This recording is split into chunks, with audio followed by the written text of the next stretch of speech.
I can still recall the whispers, those mysterious murmurs, and the subtle smiles he thought went unnoticed by me. His so-called cabin trips with the boys became more frequent, more secretive, and more puzzling. For years, trust was a bridge we both carefully constructed, and I never imagined that it would be him who would set it aflame. The day I decided to surprise him turned out to be the day I would be shocked beyond belief. What I walked into was nothing like what I had imagined. This narrative is not just a tale of betrayal, but a journey of awakening, from being a wife deceived to discovering an inner strength and resilience I never knew existed within me. This is not only about revenge or the heartbreak of infidelity, it is about personal growth, redemption, and learning to embrace one's own worth, especially when darkness surrounds you. But remember, this story isn't just one of vengeance. It's a journey that shatters the conventional ideals of revenge and moves toward freedom, self-acceptance, and empowerment. My name is Isabella, and this is the story of my transformation.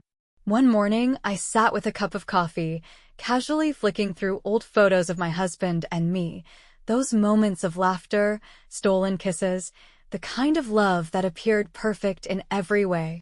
We had been married for 5 wonderful years, but lately, something felt off. Every few weekends, he would pack his bags and disappear into the wilderness with his group of friends, the boys as he liked to call them. He'd return with tales of adventure, but they never quite added up. He'd talk about fishing trips, but there was no evidence of fish. He'd say they went camping, yet there were no photos of tents or campfires. I told myself it was just a guy thing and dismissed the growing doubt in my mind, but something kept nagging at me. Curiosity, as it often does, eventually got the better of me. I decided to surprise him on one of his mysterious cabin trips. My heart raced with excitement and apprehension as I made my way down winding roads, the trees around me thick and whispering, guiding me toward the secluded cabin where he and his friends supposedly hung out. I tried to reassure myself, hoping he'd be pleased to see me, but my hands gripped the steering wheel, cold with nerves. When I finally arrived, my stomach sank. There was my husband, but there were no boys around. Instead, there she was, a woman, her laughter blending with his, creating a melody of betrayal. Anger swelled inside me as I watched them from the shadows. But instead of confronting them immediately, an idea began to form in my mind. It was a plan, a dramatic, calculated plan for revenge, sprinkled with a touch of public humiliation. I began gathering evidence, taking pictures, recording their voices, capturing every stolen moment. Each piece of evidence felt like a painful reminder of the lie I had been living. But I told myself to stay focused. This was for the big reveal. It would all be worth it. Once I had everything I needed, it was time to set the stage. I decided to throw a lavish party, an event to celebrate love and loyalty. I sent out invitations to all our friends, family, and acquaintances, with a special note to the boys, ensuring they would all attend. My heart raced as the event approached, knowing that the facade of perfection was about to come crashing down. The party was alive with laughter and chatter, a stark contrast to the storm that brewed just beneath the surface. My husband, basking in the attention of those around him, remained blissfully unaware of the storm that loomed. I, however, felt the pressure building within me, but I kept my composure. I smiled. I laughed. I played the gracious hostess, biding my time for the perfect moment to drop the bombshell. And then it arrived. The moment when everyone was gathered, their eyes fixed on us, and we were about to make a toast. Raising my glass high, I spoke with a calm voice, to love and to the beautiful secrets it keeps. With a smirk, I activated the projector. The room fell into a stunned silence as images of their stolen moments flashed across the screen. The air was thick with shock, disbelief, and murmurs of betrayal. I watched as the color drained from my husband's face. His eyes darted around the room, searching for a way out of the mess he had created. The room had become a battlefield, and I was standing tall as the lone warrior, victorious in my own way, yet broken by the devastation of it all. I had executed my grand plan for revenge, and the look of public humiliation on his face was the trophy I hadn't even known I was chasing. But in the midst of it all, there was no satisfaction, no sense of victory, only the hollow realization that the man I had once loved was never really mine to begin with. The whispers and stares surrounded me, but it was the sound of my heart breaking that echoed the loudest in my mind. The fallout from my dramatic revelation was like a slow burn, spreading and consuming everything in its wake. My soon-to-be ex-husband had become the object of hushed gossip, his reputation shattered beyond repair. The following day, he approached me, his eyes red and swollen, whether from remorse or simply the weight of his own guilt. I couldn't tell. "Please, can we talk about this?" he pleaded, his voice fragile, desperate. I looked at him coldly.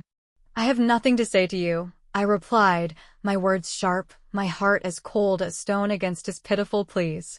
But inside, I was torn. The remnants of love fought against the fresh pain of betrayal. Every inch of me screamed to flee, to escape from the ruins of what I thought had been a happy life. But I wasn't finished yet. The grand revelation had been just the appetizer. The true course of revenge was still to come. In my pursuit of justice, I found unexpected allies. The boys, feeling just as betrayed as I did, were eager to lend their help in exposing his lies even further. We began to plot, scheming carefully and methodically to tarnish his reputation, ensuring he would be isolated from everyone who had once adored him. We worked in the shadows, our actions deliberate and calculated.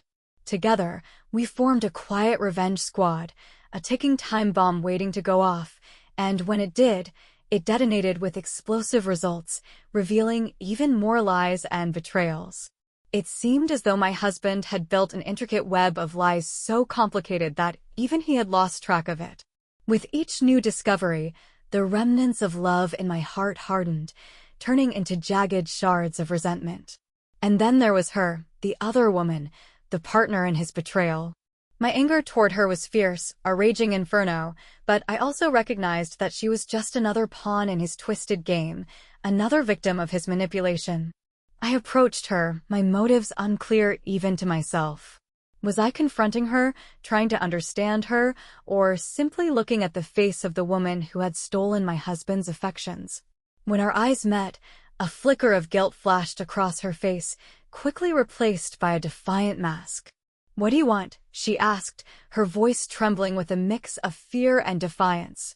"I want to know why," was all I could muster, my voice barely a whisper, a struggle between the pain and the anger that were tearing me apart. She, too, had been deceived. She hadn't known he was married. She had been fed sweet lies, believing every word. It became clear to me that in his search for excitement, he had played both of us, leaving nothing but a trail of broken hearts behind him. Strangely, this revelation sparked an unspoken bond between us. Two broken souls brought together by betrayal. We shared our stories, our tears, and a mutual sense of regret, creating a connection neither of us had sought. But there we were, sharing a pain that only someone who had lived through the same thing could understand. As I listened to her, my rage transformed into something colder, something sharper, more calculated. This was no longer just my battle. It was ours. Together, we would take on the war against the lies, the deceit, and the broken promises. We became partners in revenge, planning the final act in this drama, a grand finale where he would be stripped of his false persona and his true self would be exposed for all to see. The day of reckoning was fast approaching, and my new ally and I met in secret to refine our plan, sharing our vulnerabilities, our deepest regrets, and our collective resolve. We were two wounded warriors, united by our pain, our wounds our strongest weapon. When the day finally arrived, the stage was set and all the players were in their places. The air was thick with tension, charged with anticipation. I could feel my emotions swirling, nervousness, excitement, anger, all mixing together as I prepared to face him. My stomach was in knots and my heart raced. This was it, the moment of truth. I steadied my breath, ready to confront the storm we had carefully planned. Our confrontation would be a public spectacle, a final showdown that would lay his web of lies bare for everyone to see. We had invited everyone, friends, family, colleagues, anyone who had known him, admired him. It was meant to be a public tribunal, a moment where his true nature would be exposed for all to see. When he walked in, There was no suspicion in his eyes. His usual charisma was in full swing, his smile confident, lighting up the room. Little did he know, the fortress of lies he had so carefully built was on the verge of collapsing. My heart raced as I watched him approach, his eyes searching for mine, a flicker of curiosity dancing in them. "What's all this?" he asked, the innocence in his voice almost convincing. And then it happened, the storm broke loose. A flood of accusations, truths, and confessions came crashing down on him, the mask of charm slipping away to reveal the man underneath. The room felt like a battleground, his loyal defenders struggling to shield him as the truth cut through them, exposing the corruption at his core. He looked around frantically, his eyes scanning the room, seeking any escape. But there was none. The walls were closing in, and his past was catching up to him in full force. The air was thick with tension, the silence broken only by the shocked whispers rippling through the crowd. This was the spectacle of a lifetime, his true self laid bare for all to witness. Every layer of pretense peeled away, leaving behind a broken, defeated man who could no longer hide behind his charm or his smirk. I watched it unfold, my heart a whirlwind of emotions. There was satisfaction, yes, but also a deep, unshakable sorrow. The moment I had dreamed of for so long, the sweet taste of revenge on my lips, was finally here. Yet, as I saw him standing there, lost, vulnerable, and exposed, a part of me mourned the man I had once loved. The man I thought he was. He tried to speak, to defend himself, to explain away the unexplainable, but his words were empty, his voice hollow. The truth had shattered his mask, and all that remained was the raw, unvarnished version of who he truly was. His eyes met mine, and for a brief second, there was a silent plea in them, an unspoken request for forgiveness, for understanding. But it was too late. The damage had been done, the love that once existed now crumbled into nothing. All that remained was the wreckage of a life and a love destroyed by his own hands. This confrontation wasn't just an act of revenge, it was a catharsis. It was the release of every ounce of pain, the purging of every shred of anger and betrayal I had been holding on to. It was cleansing, almost therapeutic, as if the truth had washed away the stains of his lies. As the dust began to settle, a strange calmness washed over me, a peace I hadn't felt in what seemed like forever. Walking away from the ruins of my past, I felt lighter, freer. The future was now mine to shape, mine to rebuild. The scars of what had happened were still fresh, and the pain was far from gone. But I was healing. I was growing. And I was becoming someone stronger, someone who could rise from the ashes of all that had been lost. I glanced back one last time at the man I had loved, the man I had once thought was everything to me. He was a shadow now, a ghost of his former self. His world had crumbled, his life lay in tatters. It was a painful sight, a harsh reminder of what could have been, what should have been. But it also served as a testament to my strength, my resilience. I had withstood the storm, and now I was ready to move forward. I had rebuilt myself, found power in my own brokenness. And with that final glance, I said goodbye, not just to him, but to the past we had shared. I stepped into the future, a future filled with endless possibilities, hope, and the promise of new beginnings. The aftermath of the confrontation was a whirlwind, a mixture of emotions, both painful and liberating. It felt like a weight had been lifted from my shoulders, but even now, the sting of betrayal lingered in the back of my mind. "You did it," I whispered to myself. "You've exposed him." I couldn't fully grasp the enormity of what had just unfolded, but there was no denying it. He was now the talk of the town.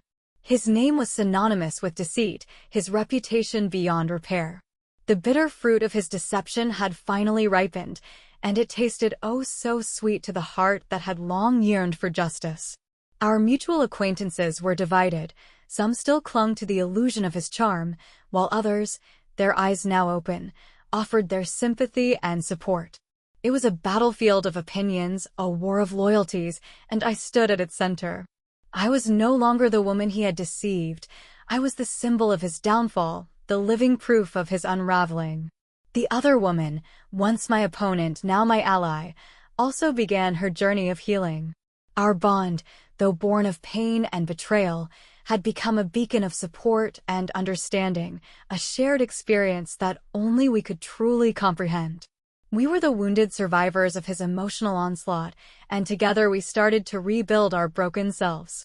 During this turbulent time, my newfound strength became my guiding light, my compass through the storm. I immersed myself in activities that brought me joy, surrounded myself with people who loved and supported me. This is your time, your moment to rediscover yourself, I constantly reminded myself. Every day was a battle, a struggle to move past the pain, to let go of the bitterness. There were moments of weakness, moments where the shadows of the past threatened to engulf me, but I fought back, clung to the light, to the hope of a better tomorrow.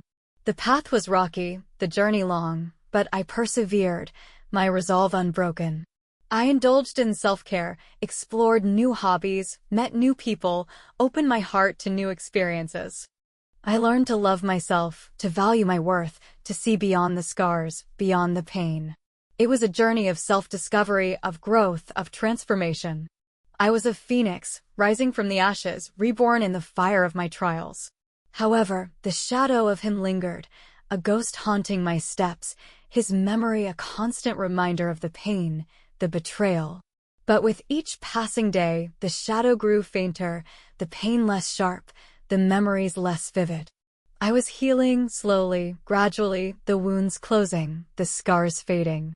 In my journey of rebirth, I also learned the power of forgiveness, the strength in letting go. I realized that harboring the bitterness, the anger, was only poisoning my soul, chaining me to the past, to him. To truly be free, to truly move on, you must forgive, a wise friend advised me. It was not easy to release the anger, to let go of the resentment. It was a battle, a struggle within myself, but I fought it, I conquered it.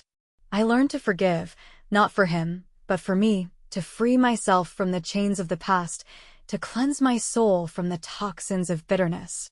It was a release, a liberation, a breath of fresh air. Forgiving him was my final act of revenge, my ultimate victory. It was my way of taking back my power, my control, my life. It was my declaration of independence, my proclamation of freedom. I was no longer his victim, no longer his prisoner. I was free, free to live, to love, to be me. In this newfound freedom, in this rebirth, I found my true self, my authentic self. I learned to embrace my flaws, to celebrate my uniqueness, to love myself unconditionally. I discovered my worth, my value, my essence. I was me, unapologetically, proudly, freely. And as I walked this path of self-discovery, of healing, of growth, I realized that this journey, this experience had shaped me, molded me into the person I was meant to be. It was a painful lesson, a harsh reality, but it was my truth, my story. And I owned it, embraced it, learned from it. In this climactic juncture of my life, where forgiveness had paved the road to my emancipation from pain, and I was evolving every day, I also had a revelation. What if my true revenge is not just unearthing his deceitful endeavors, but also blooming in the ruins he left me in? I thought, a newfound purpose illuminating my path. I decided to convert my sufferings, my experiences, into stepping stones to help others going through the same agony. It was time to turn the tables, time to metamorphose my pain into power, my sufferings into solace for others. My journey found a voice in the form of a support group where broken hearts met to share, to heal, and to find strength and unity. It was a sanctuary of broken souls, a haven where wounded hearts found solace, understanding, and hope. Every story shared was a testament to the resilience of the human spirit, a reminder that we were not alone in our pain. Here, amidst tears and laughter, pain and hope, I saw the transformative power of shared experiences, of mutual support, of unconditional love. It was a magical experience, a healing journey, a rediscovery of self-worth, and I was humbled to be a part of it. Every session was a step closer to healing, a move towards self-discovery, a journey towards self-love. It was an emotional roller coaster, a symphony of pain and hope, sorrow and joy, and it was beautiful. I was witnessing the metamorphosis of broken spirits, the rebirth of lost souls, the rediscovery of buried self-love. However, my journey was not without its challenges, its setbacks. There were moments of weakness, of doubt, of despair. There were times when the shadows of the past threatened to engulf me, to pull me back into the abyss of pain. But I fought. I persevered. I overcame. Every challenge faced was a victory won. Every setback overcome was a step forward. I am not defined by my past, by his betrayal. I am defined by my strength, by my resilience, by my ability to rise above the pain. I reminded myself during those trying times. It was my mantra, my shield against the shadows, my beacon in the darkness. In this journey of self-discovery, of healing, of transformation, I also found love, not in another, but in myself. I learned to appreciate my worth, to celebrate my uniqueness, to embrace my flaws. I discovered the beauty in self-love, the power in self-acceptance, the freedom in self-expression. I was not searching for someone to complete me, to fix me, to save me. I was complete, whole, beautiful in my imperfection. I was my savior, my hero, my love. I was enough. In the end, my revenge was not just exposing his deceit, not just surviving his betrayal, but thriving despite it. It was about transforming my pain into power, my suffering into strength, my tears into pearls of wisdom. It was about rising from the ashes, soaring above the pain, embracing my true self. And there he was, shackled by the chains of his deceit, imprisoned in the web of his lies, a prisoner of his own making. He had lost everything, his reputation, his friends, his love, while I had gained everything, my self-worth, my strength, my freedom. My true revenge was my transformation, my evolution, my liberation. It was the realization of my worth, the acceptance of my flaws, the celebration of my uniqueness. It was my journey from victim to survivor, from survivor to warrior, from warrior to victor. In conclusion, revenge is not about causing pain. It's about reclaiming your power. It's not about dwelling in the past. It's about building your future. It's not about him. It's about you.